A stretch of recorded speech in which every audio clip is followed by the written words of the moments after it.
በእውነት እኛ ሞተን እሱ ሲኖር በእኛ እርካታውን አስቡት፣ ደስታውን አስበው እንዴት አይነት ጆይፉል የሆነ ህይወት እንደምትኖር። ስትገረፍ ትርጉም አለው። እሱ በእኔ ያለ ትላለህ። መከራ ስትቀበል እሱ በእኔ ሆኖ ነው ትላለህ። ኢየሱስን የሰቀለ ዓለም እኔንም ቢያሰቃየኝ ችግር የለውም ትላለህ። እሱ በእኔ እየኖረ ነው። እስቲል ኢየሱስን ዓለም አትወደው። ዓለም በጣም የምትወድ ከሆነ ኢየሱስ የለም ማለት ነው። አንተ ግን ዓለም መቼም ኢየሱስን አትወደው። አንተም ውስጥ ካየችው ባይዘው ታሳድደዋለች። ስለዚህ ጳውሎስ ደግሞ እንደዚህ ያለ እኔ የለው ማለት ክርስቶስ ነው በእኔ። እስቲላ ኢየሱስን ስለምታሳድደው እታሰራለሁ፣ እገረፋለሁ፣ እንደውም በየእስር ቤቱ እጣላለሁ። እኔን እኮ አይደለም እኮ የሚያሳድዱ፣ እኔ ውስጥ አለ ክርስቶስ። ኢየሱስን ዓለም ወደው አታውቅም። ዛሬም ታሳድደዋለች እኔ ውስጥ ሆኖ። ክርስቲያን የሚባል አገር ውስጥ ብትኖር ራሱ ያሳድዳል። እግዚአብሔር የሚባል አገር ያለው ሰማይ ነው፣ መሬት የለም። በፊት ያነበብነው ገላትያ ምዕራፍ 2 ላይ ከቁጥር 15 አካባቢ ጀምሮ እስከ 21 ድረስ ወንድማችን ሐዋርያው ቅዱስ ጳውሎስ በገላትያ ከተማ ለነበሩ አብያተ ክርስቲያናት የጻፈው መልእክት ነው። ሁላችን እንደምናውቀው ለአንዲት ሎካል ቸርች ብቻ የተጻፈ መልእክት አይደለም። እዛ አካባቢ ላሉ የሊቃኦኒያ ከተሞች ተብለው ለሚታወቁት፣ በተለይ ደግሞ ስፔሲፊክ ደቡብ ገላትያ ተብለው ለሚታወቁት የሐዋርያት ሥራ ምዕራፍ 13 ምዕራፍ 14 ጨምሮ ለነበሩ አብያተ ክርስቲያናት የተጻፈ መልእክት ነው። በመካከላቸው ለነበረ የወንጌል እውነት፣ በመካከላቸው ለተሰበከ የወንጌል እውነት እስከ መጨረሻ ድረስ ታምነው ጸንተው እንዲቆሙ የተጻፈ ደብዳቤ ነው። እንግዲህ ምናልባት የጳውሎስን መልእክቶች የምታጠኑ ሰዎች ይሄ ከጳውሎስ መልእክቶች መካከል የመጀመሪያ አይደል? የመጀመሪያ ተብሎ የሚታመነው አንዱ ይሄ ነው። ወይ ይሄ ነው ወይ አንደኛ ተሰሎንቄ፣ ከሁለት አንዳቸው የጳውሎስ የመጀመሪያ መልእክቶች ናቸው ተብሎ ይታመናል። የገላትያ ደብዳቤ ደግሞ በጣም ቀዳሚ ደብዳቤ ሊሆን እንደሚችል ይታመናል። ጳውሎስ ኖርማሊ የመጀመሪያ ደብዳቤው ብቻ ሳይሆን ጳውሎስ የመጀመሪያ ሐዋርያዊ ጉዞ ለማድረግ ሲነሳ በአገልግሎቱ መጀመሪያ ያገኛቸው አብያተ ክርስቲያናት ያገኛቸው ከተሞች እነዚህ ናቸው። የተተከሉት የመጀመሪያ አብያተ ክርስቲያናትም እነዚህ ናቸው። ሁላችን እንደምናስታውሰው ደጋግመን በዚህ እንደምናነሳው የሐዋርያት ሥራ ምዕራፍ 13 ላይ ከአንጾኪያ ቤተ ክርስቲያን እሱና በርናባስ ለአገልግሎት ተለይተው ከወጡ በኋላ የመጀመሪያ ጉዞ ከጳፋ በኋላ ሰርጊዩስ ጳውሎስ የሚባለውን አገረ ገዢ ካገኘ በኋላ ወደ ምዕራፍ 14 ስትሄዱ ልስጥራን፣ ደርቤን የሚባሉ የሊቃኦኒያ ከተሞችን ጳውሎስ የመጀመሪያ ሐዋርያዊ ጉዞ ላይ ያገኘው እነሱን ነው። እነዛ ከተሞች ላይ ነው አብያተ ክርስቲያናት የተተከሉት። በጣም አስደናቂ ናቸው የገላትያ አብያተ ክርስቲያናት። በእውነት እንደ ገላትያ አብያተ ክርስቲያናት ሁሌ እንደምንለው እንደነዚህ ሰዎች ሰው የሚቀበል ያለ አይመስለኝም። ምናልባት መጽሐፍ ቅዱስ ላይ ብዙ አታገኙም። ሌላም ቦታ በጣም ብዙ ብንፈልግ የምናገኝ አይመስለኝም። በጣም ሰው ይቀበላሉ። በጣም ነው የሚቀበሉት። ወንጌል ብቻ ሳይሆን ሰውም ጭምር ነው የሚቀበሉት። በጣም የሚገርማችሁ በእናንተ መካከል መተን ወንጌል ስንሰብክ አይደል ያለው ጳውሎስ፣ በእናንተ መካከል መተን ወንጌል ሰበክን አለዚህ ደብዳቤ ላይ ነው ባይዘው የሚጽፈው እያመሰገናቸው። በእናንተ መካከል ተገኝተን ወንጌል ሰበክን። ወንጌልን ግን ስንሰብክ መልእክታችንን ብቻ ሳይሆን እኛንም ጭምር ተቀበላችሁን አለና፣ ስትቀበሉን እንደ ወንጌል ሰባኪ ሳይሆን እንደ ክርስቶስ መልእክተኛ የሚለው ትክክለኛ ቃሉ እንደ መልአክ፣ አሁን ከሰማይ የምስራች ብሎ እንደመጣ መልአክ ሁሉ የተቀበላችሁን ብሎ አለፊልና እንደውም እንደራሱ እንደ ክርስቶስ ሁሉ ተቀበላችሁን። በስመ አብ! እንደዚህ የሚቀበል ሰው ተገኝቶ አያውቅም። በእውነት ያስፈራል። አቀባበላቸው ያስፈራል። እኔ በጣም ነው እንትን ያልኩት። ጳውሎስ ነው የጻፈው እንግዲህ እና በእናንተ መካከል ስንመጣ እንደው ኢየሱስ ክርስቶስ በመስቀል ላይ የተሰቀለውን እርሱን ብቻ በማመን የዘላለም ሕይወት ይገኛል ስንል አሜን ብቻ አይደለም ያላችሁት፣ እንደውም ልትቀበሉት የማይገባ ነገር ሁሉ ተቀበላችሁ ነበር። ድካማችንን ጭምር ተቀበላችሁ። እንደውም ታማሚውን አይናችንን ሁሉ ልትቀይሩን እስክትፈቅዱ ድረስ አይናችሁን ሁሉ አውጥታችሁ ልትሰጡኝ ፈቃደኛ ነበራችሁ። በዚህ ያክል ነበር የተቀበላችሁን። እኛም በጣም ደስተኞች ነበርን። በዚህ አቀባበላችሁ ቤተ ክርስቲያን ተተከለች። ልክ እንደዚህ ማለት ነው። ቤተ ክርስቲያን ተተከለች። ሰዎቹ በጣም አስደናቂ ናቸው። እነ ጳውሎስ ሲሰብኳቸው እልል ብለው አሜን ብለው ከዚህ ውጪ መልእክት የለም ብለው ተቀብሏቸው፣ እነ ጳውሎስም እርግጠኛ ሆነው ቤተ ክርስቲያን ተተክላ ወደሚቀጥሉት ከተሞች ለወንጌል አገልግሎት እነ ጳውሎስ ወጥተው ሲሄዱ ደሞ ሌሎች መጡና እነ ጳውሎስ ልክ እንደሰበኩ ደሞ ሌሎች ደሞ መጥተው ሰበኩ። ሌሎች መጡና ደግሞ ጳውሎስ ምን ብሎ ሰበካቸው አሏቸው። ኢየሱስ ክርስቶስን በመስቀል ላይ የተሰቀለውን እርሱን የሚያምን የዘላለም ሕይወት አለው። ወንጌል አጭርና ግልጽ ነው። በመስቀል ላይ ስለ ኃጢአተኞች ዕዳ ከፍሎ ዋጋ ከፍሎ የሞተውን ኢየሱስ ክርስቶስን ማመን የዘላለም ሕይወት ያስገኛል። ወንጌል ነው። ሌላ ወንጌል የለንም። ከዚህ ውጪ የሆነ ወንጌል በሙሉ የተረገመ ነው። ኢየሱስ ክርስቶስ ነው አይደል ወንጌል። ወንጌል ማለት ብሎ ጳውሎስ ወንጌልን ዲፋይን አረገው። ወንጌል ተተረጎመ። ምንድነው ወንጌል? የሮሜ ምዕራፍ 1 ቁጥር 4 ወንጌል ምንድነው? ወንጌል በስጋ ከዳዊት ዘር የተወለደ እንደ ቅድስና መንፈስ ከሙታን በኃይል ተነስቶ የእግዚአብሔር ልጅ ሆኖ የተገለጠው ኢየሱስ ክርስቶስ ነው። ስለ ኢየሱስ ነው ብቻ ሳይሆን ራሱ ክርስቶስ ነው ወንጌል። ከዚህ ውጭ ወንጌል የለም። እኔ ጳውሎስ ወንጌላዊ ሐዋርያውን የተለየሁት ለዚህ ነው። ከዚህ ውጭ የለም። ወደ ቀኝም ወደ ግራም ወደ ላይም ወደ ታችም ጥልቀት ብንጨምር ከፍታ ብንጨምር ስፋት ብንጨምር እዚህ ውስጥ ነን። ከዚህ ወጣ ቀን ከጸጋ ትጎላለህ። ኢየሱስን ከሌላ ነገር ጋር ለመቀላቀል የሞከርክ ቀን ሙሉ በሙሉ ትወድቃለህ ከጸጋ። ስለዚህ እዚህ ብቻ ነው እግዚአብሔር ያከበረው። ይሄንን ነው እንድናይ የተፈለገው። በዚህ በኩል ነው እግዚአብሔር የዘላለም ሕይወት የለቀቀው። በዚህና በዚህ በኩል ብቻ ነው። ጎናቸው እርሰው ወንጌል ስለ ክርስቶስ ነው በሉት። ድገሙና ነገሩት። ወንጌል ክርስቶስ ነው በሉት። አዎ ብዙ ጊዜ ነው መነግራችሁ። ዛሬም እነግራችኋለሁ፣ የሚቀጥለው ሳምንትም እነግራችኋለሁ፣ በህይወት ካለው እነግራችኋለሁ፣ እናንተን በህይወት ካገኟችሁ እነግራችኋለሁ። ጌታ እስኪመጣ የምናወራው ይሄንን ብቻ ነው። ወንጌል ስለ ልጁ ነው። ወንጌል ስለ ክርስቶስ ነው። እግዚአብሔር አብ እንድናይለት የፈለገው ልጁን ነው። መንፈስ ቅዱስ ምድር ላይ የመጣው እኔ ውስጥ ገብቶ ያደረው አንቺ ውስጥ ገብቶ ያደረው ኢየሱስን በእኛ ውስጥ ለማክበር ሌሎች በእኛ በኩል ኢየሱስን እንዲያዩለት ነው። ምንም ዓላማ የለውም ሥላሴ። ክብር ለኢየሱስ ይሁን። ዓላማው ወንጌል፣ ዓላማው መለኮት ከሰማይ ፈርሞ የላከልን ይሄ ነው ኢየሱስ ክርስቶስ። እና ጳውሎስ ምን ሰበከ ሲሏቸው ይሄንን ሰበከን። ጥሩ ነው፣ በጣም ጎበዝ ሰባኪ ነው፣ ይታወቃል ጳውሎስ በጣም በጳውሎስ የተሰበከማ ግዴታ ይንበረከካል፣ ያምናል። ጳውሎስ ሰብኮ ማንም እምቢ አይለውም። ግን ሙሉ አይደለም። ጥሩ ነው፣ ልክ ነው፣ ግን ሙሉ አይደለም። የሚቀረው ነገር ግን አለ። ምንድነው የሚቀረው? ይገርማችኋል። የወንጌል እውነት እሱ ብቻ አይደለም። ኢየሱስ ክርስቶስን ማመን አንዱ ነገር ነው። በክርስቶስ ኢየሱስ የመስቀል ሥራ ብቻ ማመን አንድ ነገር ነው። እግዚአብሔር አብ የላከው መዳኛ መንገድ ኢየሱስ ክርስቶስ ነው ብሎ ማመን አንድ ነገር ነው። ግን ደግሞ ሙሉ እንዲሆንላቸው አንድ ነገር ይቀራቸዋል። ምን? ገላትያዎች ለመቀበል ምን ሲሉ ሕግን መጠበቅ፣ በገላትያ አውድ መገረዝ።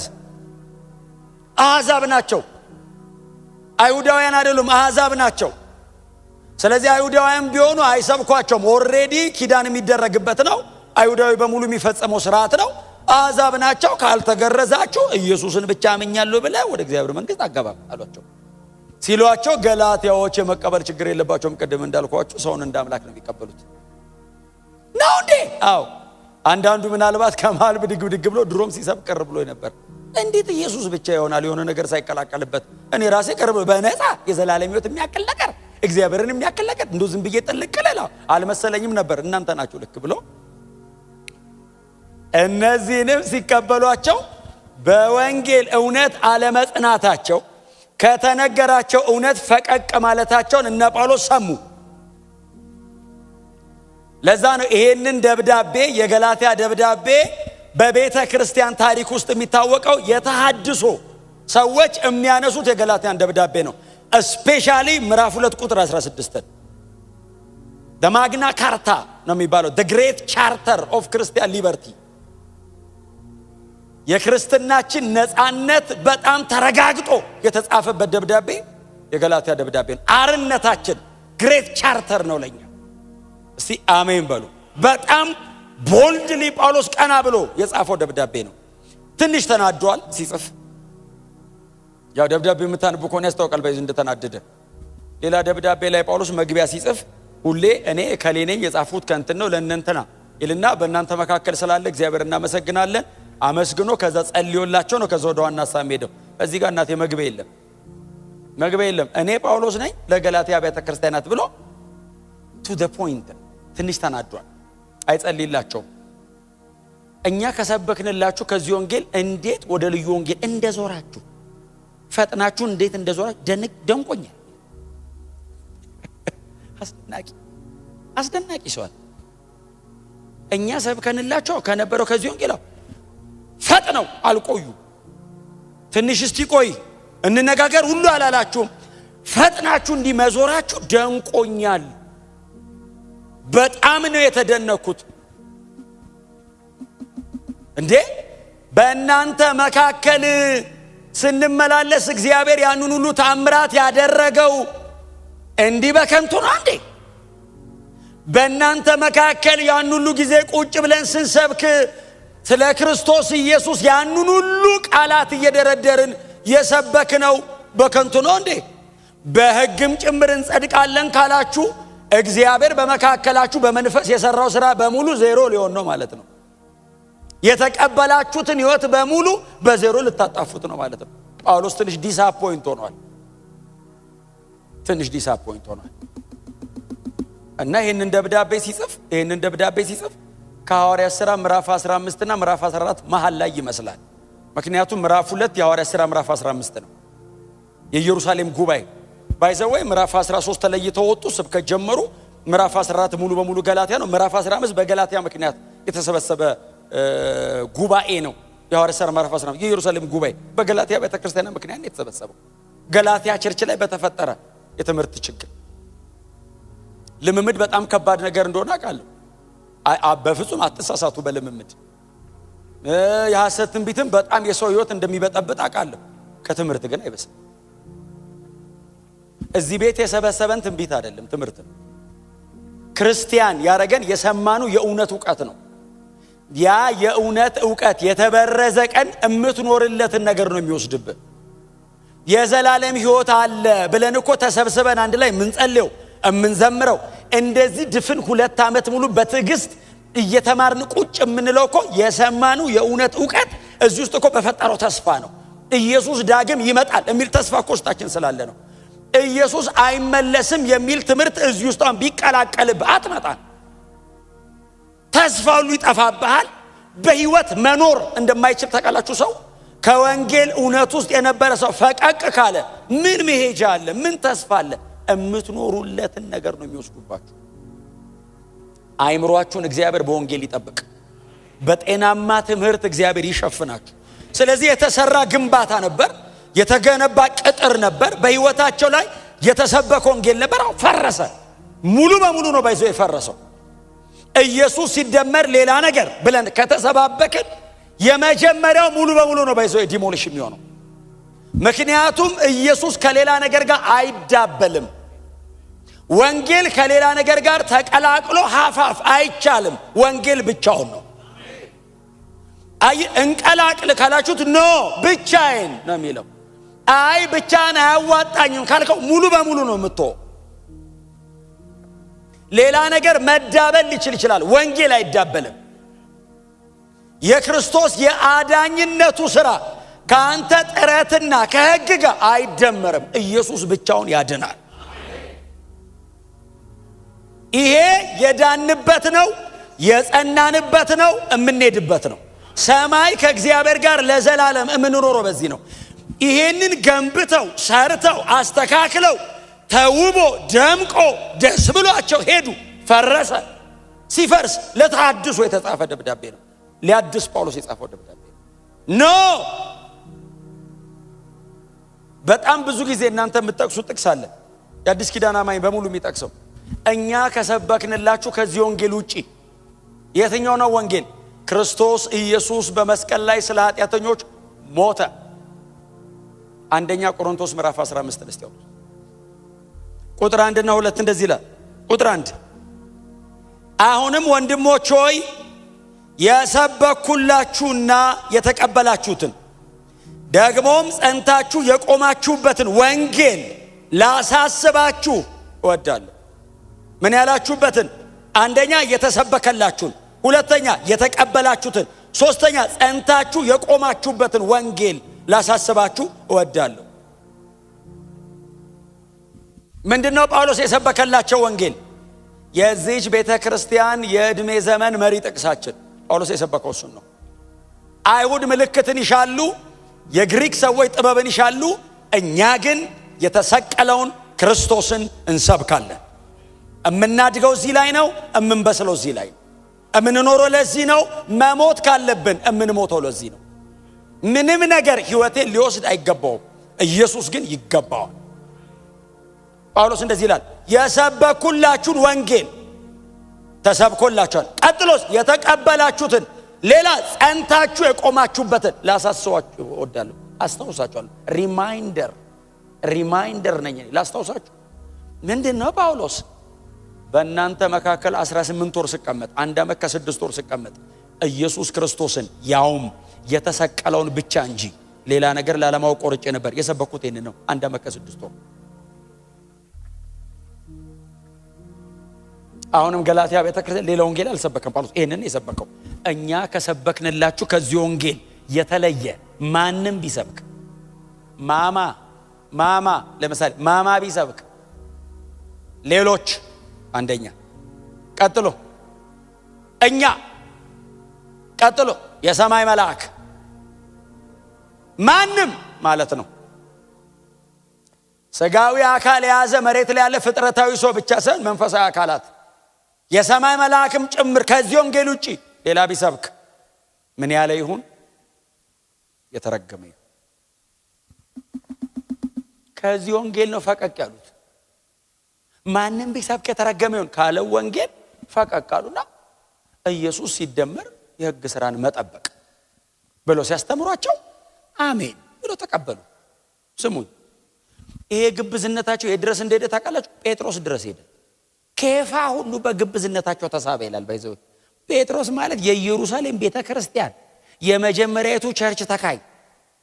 ጴጥሮስ ማለት እኮ በጥላው በጨርቁ ሰው የሚፈውስ ለመያዝ ለማየት የሚያጓጓ ሰውዬ መጥቶ ገላትያ ቤተክርስቲያን ታይቶ ተሳበ፣ ተጎተተ።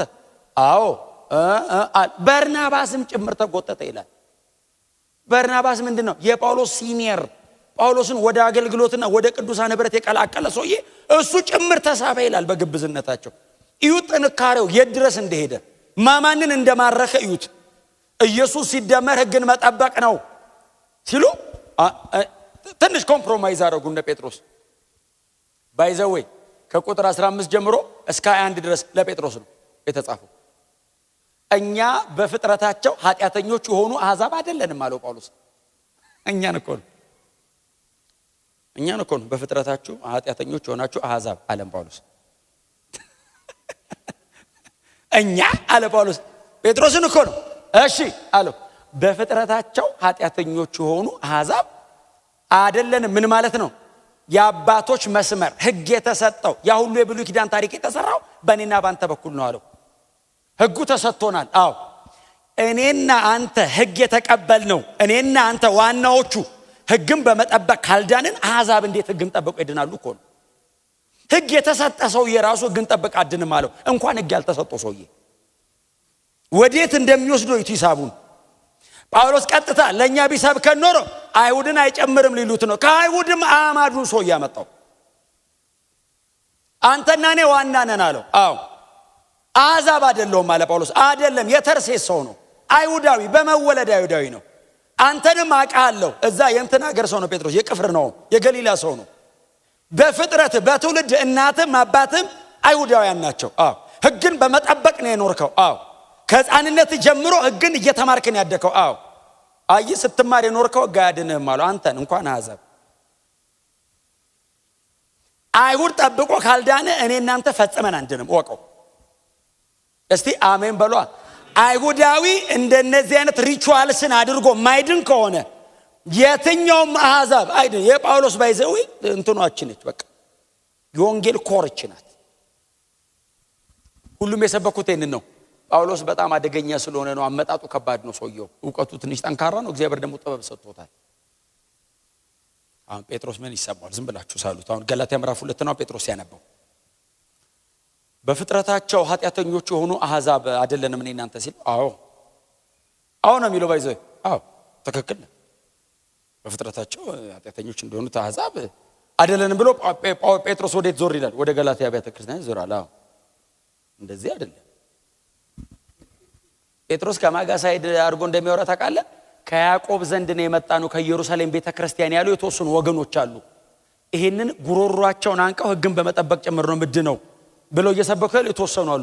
ጴጥሮስ ከነሱ ጋር አብሮ ባይዘው ጠጋ ብሎ ነው የሚያወራው። በእነሱ ግብዝነት ጴጥሮስ ተሳበ፣ በርናባስም ጭምር ስለሚል ጴጥሮስ ወደ እነሱ ሳይድ አድርጎ ነው። ጳውሎስስ ከአሕዛብም ከአይሁድም ሳይድ አያደርግም። ጳውሎስ ከወንጌል በኩል ነው የሚቆመው። እስቲ አሜን በሏ። የእንትናም ቲፎዞ አይደለም ጳውሎስ ወንጌል ጋር ነው ያለው።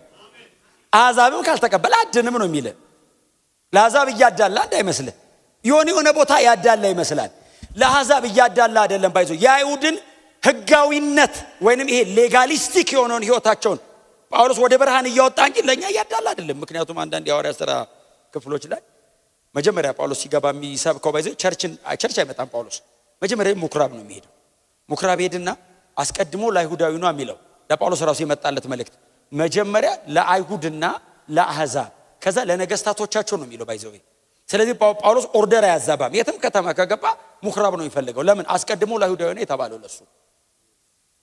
ከዛ ነው ለግሪክ ሰው እና ይገባና ይሰብካቸዋል። ሲሰብክ እነሱ አንተ የምትሰብከው ኢየሱስን እኛ እንቀበለው፣ ሙሴም አብርሃምም እነሱ ናቸው እኛ ሲሉት መጽሐፍ እንደ ጫማውን አረግፉ እግዚአብሔር ወደ መረጣቸው ይጃሉ ይላል። ወደኛ እኮ አይሁድም ተበሳጩ ይላል። ባይዘወይ ሲሰብካቸው እምቢ ካሉ በቃ ወደ ተመረጡት ይሄዳሉ ብለው ወደ ደጀዶ ሲሰብክስ መጽሐፍ እንደዚህ ይላል፣ በዚህ ንግግሩ አሕዛብም ደስ አላቸው ይልና አያሌ ሰው በጌታ አመነ ይላል። ምን ታረጋዋለህ? እግዚአብሔር ከመረጠ አሕዛብ የለ አይሁድ የለ። ስለዚህ ለጴጥሮስ የሚያመጣለት ሂሳብ እቺ ነች። እኔ እናንተ እኮ አይሁዳውያን ነን አሉ። አዎ ነን ይላል ጴጥሮስ። በፍጥረታችን ኃጢአተኞች አይደለን። አዎ ከዛ ቀጠላ ቁጥር 16 2:16 ምንድነው የሚለው?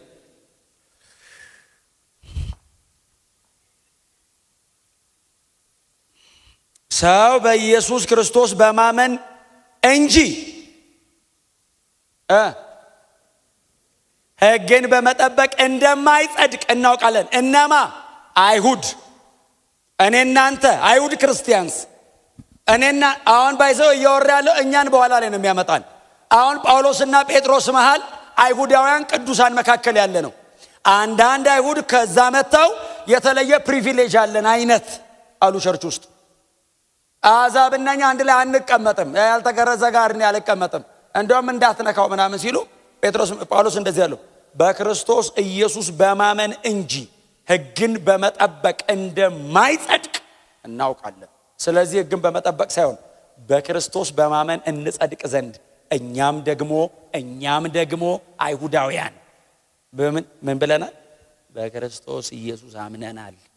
ይውጣልህ። ቁጥር 16 የገላትያ ደብዳቤ ቲም ነው።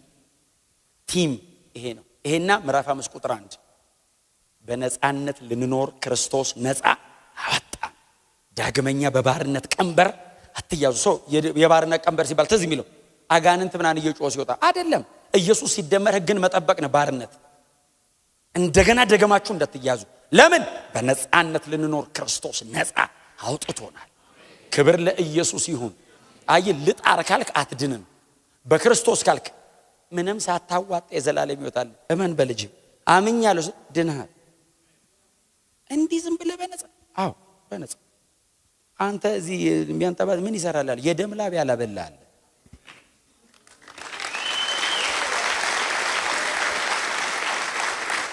ኢየሱስ የደም ላብ አለበዋል። አንተ መቧጠጥ አይጠበቅብም። ያንን የቪያ ዶሎሮሳ የሲቃይ መንገዱን ኢየሱስ ደረቅ እንጨት ተሸክሞ ቁስሉ ላይ ያልተላገ እንጨት እየተሰገሰገበት እየቧጠጥ ወጥቷል። ኢየሱስ እየወደቀ እየተነሳ ወጥቶልሃል። ኢየሱስ አንተ መሞት አይጠበቅብም። እርቃኑን ስለ ኃጢአት መስቀል ላይ ተንጠልጥሏል። በሰማይና በምድር መካከል ኢየሱስ ክርስቶስ ስለኔ ኃጢአት ተንጠልጥሏል። በአብና በኔ መካከል ገብቷል። እግዚአብሔር ከኔ ጋር ለመታረቅ ኢየሱስን አይቷል። አንተ አታዋጣም፣ አታዋጣ፣ አትሞክር። እግዚአብሔር እኔና ያንተን አይቀበልም፣ የልጁን ነው የሚቀበለው። በልጁ በኩል ይቀበለ። በቃ ወንጌል ይሄ ነው። ወንጌል ይሄ ነው። ጳውሎስ እያስተማረ ያለው ትምህርት ይሄ ነው። ሌላ መንገድ የለም መዳኛ። ኢየሱስ ክርስቶስ ጌታ ነው። እንኳን በራለን፣ እንኳን አወቅ ነው። እና ጴጥሮስ አይ ቲንክ ትንሽ ሸምቀቅ ሲል እነዛ ከጀርባው የመጡት ከያዕቆብ ዘንድ ነው የመጣ ነው የሚሉ አንዳንድ ያመኑ አይሁድ ምን ብሎ ይጠራቸዋል መሰላችሁ? የሐሰት አስተማሪዎች አይላቸው። የሐሰት አስተማሪ ቢላቸው ኖሮ እኛም ስብስብ አድርገን የሐሰት አስተማሪ እንል ነበር። በጌታ የሆኑ ወንድሞች ማለት ከበደው። ጳውሎስ እንደዚህ ያለ ሾልከው የገቡ ሐሰተኛ ወንድሞች። እንደዚህ አይነት ስም ማንም ሰጥቶ ያቅም ለሰው። ጳውሎስ እኮ ጳውሎስ የ2000 ዓመት እኮ ነው የጻፈው። ወንድሞች እንዴት ይበላቸው? ሾልኮ የገቡ ብቻ እንዳይል ቸርች አገኛቸው። በጌታ ናቸው እንዳይል የሚሰብኩት ከወንጌል ውጪ ነው። ሾልከው የገቡ ሐሰተኛ ሲሉ ወንድሞች አለና አሁን እናንተ ከያዕቆብ ነው የመጣችሁት? አዎ ከኢየሩሳሌም ቸርች። አዎ እንግዲያው እንሂድ አለ ያዕቆብ። ጴጥሮስ ኦሬዲ እዚህ ጋር ትንሽ በግብዝነት ተወስዶ ጨርሶ ተመልሶ ሄዷል። ከዛ መጣ ጳውሎስ ኢየሩሳሌም ቸርች መጣ። መጽሐፍ ቅዱሳችን ላይ በተለይ አዲስ ኪዳን ላይ ትልቁ የሚባለው ኢየሩሳሌም ጉባኤ ተብሎ የሚታወቀው የሐዋርያት ሥራ ምዕራፍ 15 ላይ ያለው በገላትያ ቸርች ነው። ጳውሎስ ነው ባይዘው ምክንያቱ መጣ። ምዕራፍ 15 ላይ መጣ። በጣም ነው የምደሰተው፣ እኮራለሁ። ሰው ለወንጌል እውነት እንዲህ በጽናት ሲሄድ እንደዚህ ቤንድ ሳያረግ ቀጥ ብሎ አስቡት የሚከፍለውን ዋጋ ለጥቂት ጊዜም ቢሆን ባይዘው አስቡት የሚከፍለውን ዋጋ መጣ። ሲመጣስ በጣም አደገኛ ነው። እግዚአብሔር ጽናትን ብርሃንና ጥበብን ይስጣችሁ። ሰውየው ጽኑ ነው፣ ብርሃን አለው። ቀጥሎስ በጣም ዊዝደም አለው። ዝም ብሎ ባይዘው ዝም ብሎ ቆሞ ቢሰብክ እንደሚረታቸው ያውቃል። ያዕቆብም ጴጥሮስም ዮሐንስም ከዚህ የተለየ እንደማይሰብኩ ያውቃል ጳውሎስ። ግን ለምን ድጋሚ ጉዳዩ እንዳይነሳ ዘግቼው ነው መመለስ ያለብኝ ብሎ ሲመጣ ብቻውን አልመጣም። እነዚህ ሾልኮ የገቡትን ሐሰተኛ ወንድሞች ያዛቸው። ከገላትያ አብያተ ክርስቲያናት ደግሞ የተወሰኑ ሰዎች መረጠ፣ ያዘ። እነዛን ይዟል፣ እነዚህንም ይዟል። የትራንስፖርት የመርከብ ምናምን ከፍሎ ነው ይዞ የሚሄደው። ከፍሎ ወይ በኋላ መመለስ አይቀርም ስትነካ ይቅርታ ብለህ። ከዛ እነሱን ብቻ ይዞ መሰለ እንደሚሄደው። ከመካከላቸው የቀርጤስ ሰባኪ የነበረውን ቲቶን ያዘው። ቲቶ በትውልዱ ግሪካዊ ነው፣ አልተገረዘም፣ ወንጌላዊ ና አለው። ና አብረን እንሄዳለን። ምን ነው አለው። ልከራከርብህ ነው አለው። ጭቅጭቅ አለ፣ ጭቅጭቅ፣ ከባድ ጭቅጭቅ። ከነማን ጋር አለው። ያዕቆብን ታውቀዋለህ አለው። በዝና ነው የሚያውቀው ያዕቆብ የኢየሩሳሌም ቤተክርስቲያን መሪ። ሁሌ ዚህን አነሷል። ይሄ ጉልበቱ የግመል እግር እስኪመስል ድረስ መጅም የሚፈራ ሰው ነው። ባይዘው ይፈሩታል። ያዕቆብ ጋር አለው። ከዛስ ኬፋም አለ አለው። እሺ ሐዋርያው ዮሐንስም አለ። የኢየሩሳሌም ቤተክርስቲያን አባቶች አሉ። እነሱ ጋር ነው የምንሄደው አለው። ለምን አለው። ስለ ወንጌል እውነት አንዲት ሰዓት ለቅቄ አልገዛም አለ። እስቲ አሜን በሏ። ለወንጌል እውነት አንዲት ሰዓት ለቅቄ አልገዛም። እንደሱ አይደል ያላቸው። አንዲት ሰዓት ለቀን ማንገዛው ወንጌል በእናንተ ዘንድ ጸንቶ እንዲኖር ነው አለ። ምንም ፐርሰናል አይደለም አለ። በእናንተ ማለት ጸንቶ እንዲኖር ለግል ጉዳይ እንዳይመስል መከራከረ እኮ ነው ጳውሎስ። እንደዚህ ወገቤን አስሬ ስጨቃጨቅ ምን ፈልጎ ነው ካላችሁ ወንጌል እናንተ ጋር እንዲጸና፣ ምንም ሌላ ፐርሰናል ኢንቴንሽን የለም። ኪንግደም ኦፍ ጋድ። እና ከዛ አብረው ሲሄዱ ቲቶ ገና አዲስ ነው፣ ገና ወጣት ልጅ ነው። በወንጌል አገልግሎት ገና ነው። እና ምናልባት እና ያዕቆብ እና ዮሐንስ እና ኬፋ እኮ ለሱ በጣም ሂውጅ ናቸው። ጳውሎስን ግን ወደ ጌታ የሚያመጣው በወንጌልም ያጸናው ጳውሎስ ነው። ሲሄድ ጳውሎስን ሲያዩት ባይዘው እና ኬፋ እና ዮሐንስ እና ያዕቆብ በጣም ነው የሚያከብሩት። እና ቲቶን እኔ መሃል ላይ እሰለዋለሁ አንዳንዴ። ጳውሎስን ያያል እና ያዕቆብን ያያል። ወንድማችን ጳውሎስ አለ ያዕቆብ ፖልን፣ ወንድማችን ጳውሎስ በአሕዛብ ከተሞች ላይ የሚያገለግለውን አገልግሎት ሰምተናል እና በጣም ተደሰተናል ብሎ በጉባኤ መሃል አመሰገነው። ግን ለምንድን ነው የመጣችሁት ሲል ጳውሎስ ቀለል አድርጎ እነዚህን ወንድሞች የላካችኋቸው እናንተ ናችሁ ወይ? አሁን ባይዘው ወንጌል ሊያርም አይደለም ሊያስተካክል አይደለም ጳውሎስ የመጣው። የምትሰብኩት ስብከት በርግጥ እነዚህ ሰዎች የሚሰብኩት ነው አይደለም ሊል ነው። ከተሰበከው ስብከት ውጪ ማንም ቢሰብክ የተረገመ ነው ብሏል። እነዚህን ሰዎች እናንተ ናችሁ እንዴ ላካችኋቸው? ምን ብለው ሰበኩ ሲሉት ኢየሱስ ክርስቶስ ሲደመር ሕግን መጠበቅ ነው መዳን እንጂ በክርስቶስ ኢየሱስ በማመን ብቻ ሰው የዘላለም ሕይወት አያገኝም አይጸድቅም ብለው ይሰብካሉ። ኬፋ በግብዝነታቸው ተሰቦ የለ ዝም ነው የሚለው። አይናቸው ያዕቆብ ነው የሚጠበቀው። ያዕቆብ ደግሞ ትንሽ ሕግ ላይ ያጠብቃል ብለው ይፈሩታል። የያዕቆብን መልእክት ካነበባችሁ በእምነት እምነት እምነት እምነት እምነት ተብሎ ለተጻፈው ለገላትያ ደብዳቤ ያዕቆብ ደብዳቤ ባላንስ ነው ይባላል። አንተ ዝም ብለህ በእምነት በእምነት እምነትን ከሥራ ለይተ ልታሳይ ነው እንዴ? ከሥራ የተለየ እምነት እኮ ከሥጋ እንደተለየ ነፍስ የሞተ ነው። ያዕቆብም በደብዳቤው ላይ እምነት ሲደመር ሕግን መጠበቅ መዳን ብሎ አልሰበከም። እውነተኛ እምነት ሥራን ገንዘቡ ያደረገ ነው እንጂ ያመነ ሰው የሚኖረው ኑሮ አለው የሚል ትምህርት ነው ያለው እንጂ ለመዳን እምነትና ሥራ እያለ አይደለም። ያመነ ሰው ግን በኑሮ ይታያል። ያመነ ሰው ፍሬ አለው። አምነሃል? አዎ ይታያል። ሕይወት ላይ ዝም ብሎ አየር ላይ አምኛለሁ የሚባል ነገር የለም። ወንድም ተርቦ ያየ አንተ ግጥም አድርገህ በልተህ ጥገብ ብለው ብትሄድ ያንተ እምነት የሞተ ነው። አጠገብ ላለው ወንድም መቆረስ ካልቻለ በክርስቶስ ከሆነ ያመንከው ኢየሱስ እንዴት ነው ያመንከው? ስለ ኃጢአት እኮ ሞቶልህ ነው፣ ተቆርሶ ነው፣ ሊያድነው ዋጋ ከፍሎልህ ነው። አንድ ሰው ራቁቱን ቁጭ ብሎ እያለ አንተ 10 ልብስ ላይ ደራርበ ፀሐይ እንትን ሙቅ ምንድነው እሳት ሙቅ ብለው ብትሄድ ግብዝነት ነው። ጳውሎስ ሥራ ያድናል አይደለም ትምህርቱ፣ እምነት ግን ሥራ አለው ነው። እስቲ አሜን በሏ። እና ያዕቆብ ሰማ። ከዛ በኋላ አየ አላልንም አለ። ከዛ ጳውሎስ የሚሰብከውን ስብከት ተናገረ። በዚህ እውነት ጸንታችሁ እንድትኖሩ አለ። እኔ በጣም ባይዘው የሚያስፈራ ቃል አለ የሐዋርያት ሥራ ምዕራፍ 15 ላይ ወንድማችን ጳውሎስ በሰበከው ማለት ነው። በዚህ እውነት ጸንታችሁ እንድትኖሩ ደም እንዳትበሉ አለ። ደም እንዳትበሉ የሚል አለ ባይዘው። ከዛ ደግሞ የታነቀ ነገር እንዳትበሉ፣ ከዝሙት ሽሹ። ከዚህ ውጭ ሌላ ነገር አንጭንም እናንተ ላይ። ይህንን አለና እኛና መንፈስ ቅዱስ ወስነናል። እኛ ወስነናል አይደለም፣ ጉባኤው ላይ መንፈስ ቅዱስ አለ። እኛና ቤተክርስቲያን እኮ ነው። እኛ ቀጥሎ መንፈስ ቅዱስ ወስነናል አለና ጳውሎስ እንደዚህ ያሉት እባክህ አሉት ጉባኤው ፊት።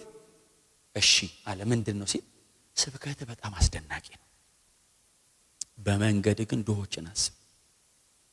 ስትሄድ ድሆች ስታይ እንደው አደራ። ያዕቆብ ነው ሊለው የሚችለው ምንም ጥርጥር የለውም። እምነት ያዕቆብ ደብዳቤ ማንበብ ነው። እንደው ድሆችን እባክህ እንደው እየተቆረስክ አደራ፣ ከዛ ውጪ ምንም አንጨምርም አሉት።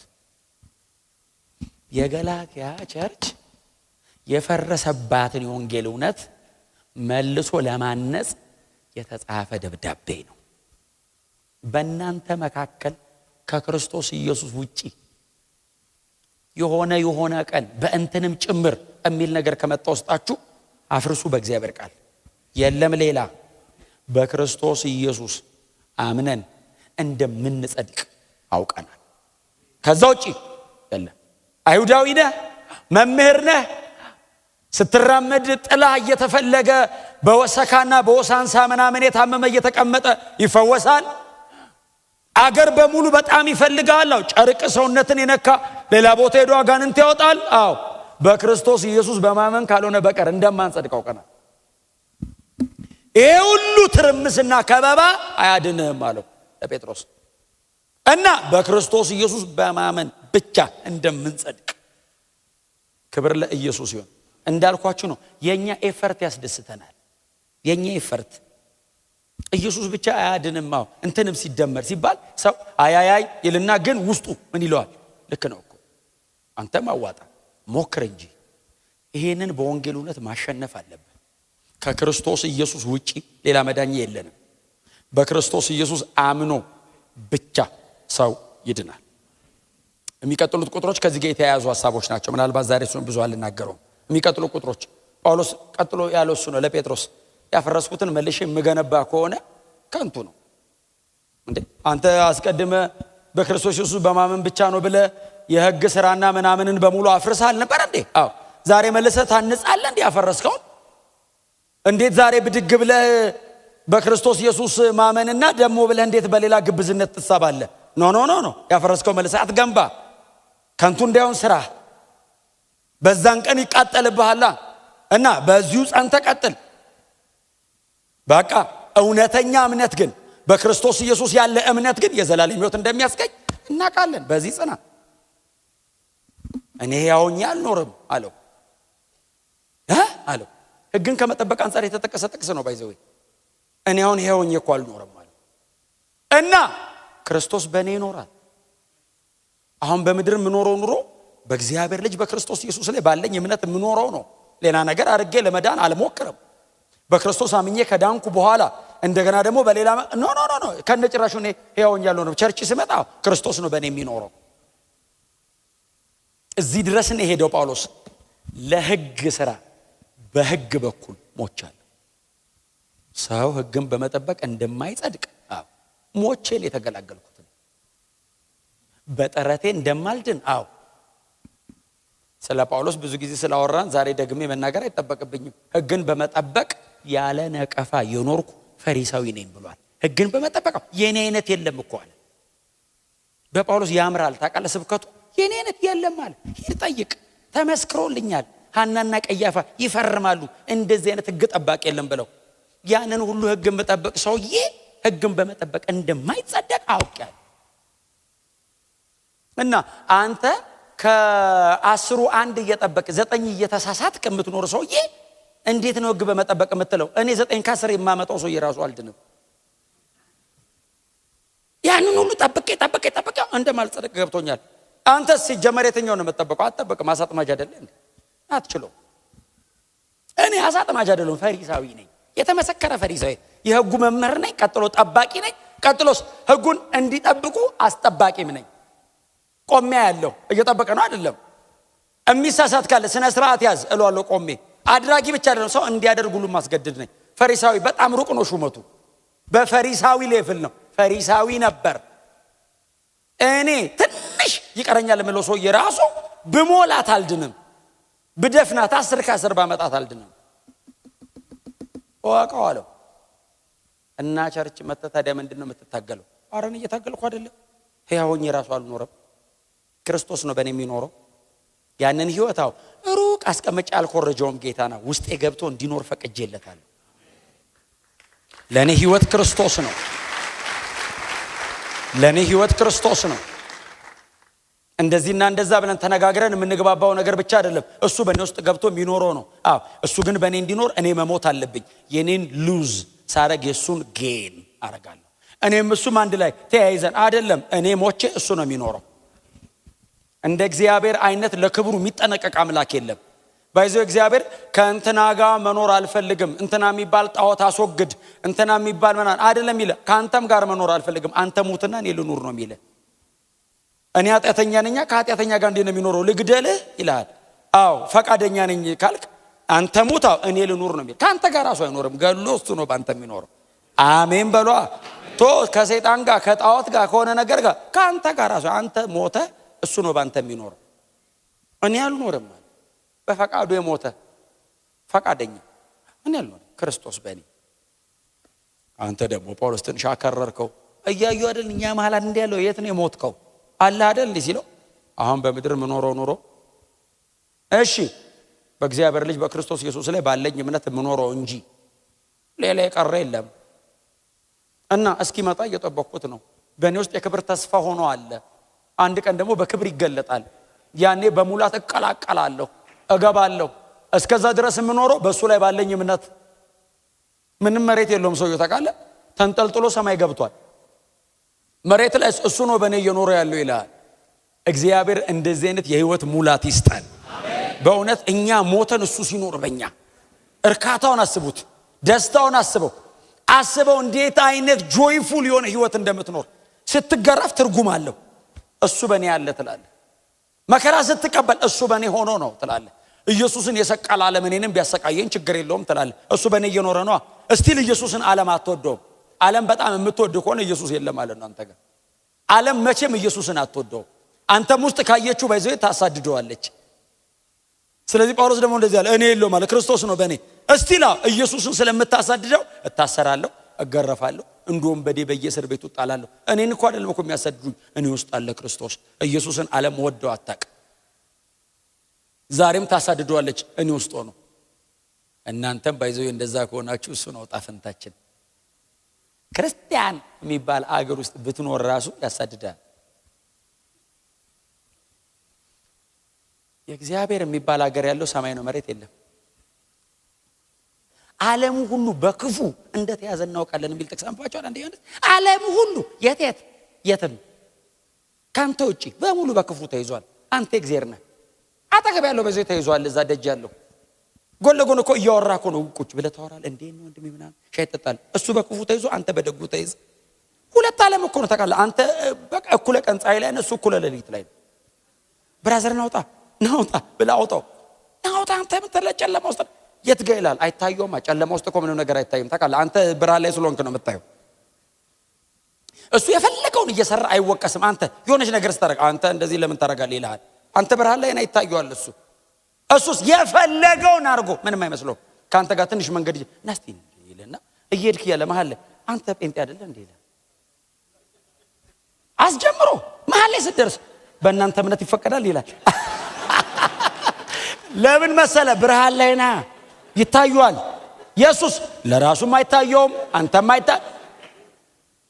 አሜን በላ ይሄ መንገድ ጀምራችሁ የምትመላለሱ ሰዎች አትሂድ መንገድ ጀምራ ጌታ ቢመጣስ አትሂድ ለምን በሰባቱ ዓመት መከራ ትድናለህ ቀድማ አትሂድ እስቲ አሜን በሉ ተሰቃይተ ለምን ትዳናለህ ቶሎ እዚህው ጠንቀቅ ያለ ክርስቲያን ሆነ እልም እስቲ አሜን በሏ አዎ አንተ በብርሃን ያለው ለዛ እኮ ነው ወንድም ላይ ያለው አይን ውስጥ ያለችው ጉድፍ እዚች ጋር ያለችው ጉድፍ የምትታይ አንተ አይን ላይ መሰሶ ተቀምጦ ማታይ የተባለው ሰውየው ጨለምን ማያ የለውም ባይዘው አይን ላይ መሰሶ ተቀምጦ እንዴት ነው የምትየራ ሰውየው እኮ ጉድፍ ላይ ኖርበት ይችላል አለብስ ጥሎ መሰሶ እዚህ ላይ አታይም ባይዘው ጉድፍ ያለብህ ይመስለኛል ይላል አይም አይኑ መሰሶ ነው እዚህ ላይ ያለው ጨለማ ውስጥ ነው ያለው ምንም አይታየውም እላዩ ላይ ጭቃ ደፍተህበት አይታየውም አንተስ ነጥቧ ቆሽሻል ይላል እሱስ ቡክት ብሎ እኮ ነው ጭቃ ውስጥ ኃጢአት ዓለም ሰይጣን እያሰቃዩት እኮ አንተስ ነጥብ አንተ ምንድነው በእናንተ እምነት አይፈቀድም ነጥብ አለ ላይ ማረኝ ጌታ ሆይ ብለህ ቸርች ከምትመጣ መጀመሪያ ማትሄድ አሜን በሏ ክርስቶስ በእኛ ይኖራል እኛ ያሆነን አንኖርም አንተ ልክ ልትኖር ስትል ሰው ሁሉ ኧረ ተው ይላል ተው ባንተ ያምርም ጌታ ባንተ ሲሆን ነው የሚያምረው ክርስቲያን እንደዚህ ያደርጋል እንዴ የሚል ለምን መሰለ ክርስቶስና ባንተ ያያየ ያለው ራስ ስትጀምር ኧረ አንተ ተው የባንተ ደስ አይልም የጀመረው ኢየሱስ ይጨርስ ይላል ዓለማዊ ሰውዬ እንደኔ ሰብከ ቆሞ ጠቅስ አይጠቅስልም ግን ሲነግረው እሱን ይያለ ጳውሎስ እንደዚህ ያለው ኦሮ እኔ እኮ የለሁም ማለት ጳውሎስ የለሁም ሲል ከዚህ በኋላ በሕግ በኩል ለመጽደቅ የሚታገለው ሰውዬ አይደለም ያ ሰውዬ አይደለም እሱን ከክርስቶስ እዛ ተሰቅሏል እና አሁን ክርስቶስ ነው በእኔ የሚኖረው ለኃጢአት ሞቶ ለጽድቅ ለእግዚአብሔር ክብር የተነሳው ክርስቶስ በትንሣኤ ሕይወት በእኔ ውስጥ አለ እና አሁን በድንግዝግዝ ነው ያለሁት አው ክርስቶስ በእኔ እየኖረ ደስ እያለኝ ነው አንዳንድ ድካሞች አሉ እነሱን ኢየሱስ በእኔ እየኖረ ያሸነፈልኝ ነው የሆነ ቀን አለ ከፊት ኢየሱስ ይመጣና በውስጤ የተቀመጠው ያ ብርሃን ወደ ሙላት ይመጣል እቀላቀለዋለሁ ያኔ ይሄ የተዋረደው ሰውነቴ እርሱን ክቡር ሥጋ እስኪመስል ሁሉም ባስገዛበት ኃይል ይቀይረኛል ክብር ለኢየሱስ ይሁን የዘላለም ሕይወት እንዳለን እርግጠኛ ነን ከክርስቶስ ፍቅር ማንም እንደማይለየን እርግጠኛ ነን ኢየሱስን ከምንም ነገር ጋር አንቀላቀለውም ወንጌልን ከምንም ነገር ጋር ሚክስ አናረገውም ኢየሱስ ክርስቶስ ብቻውን ያድናል የለም ሌላ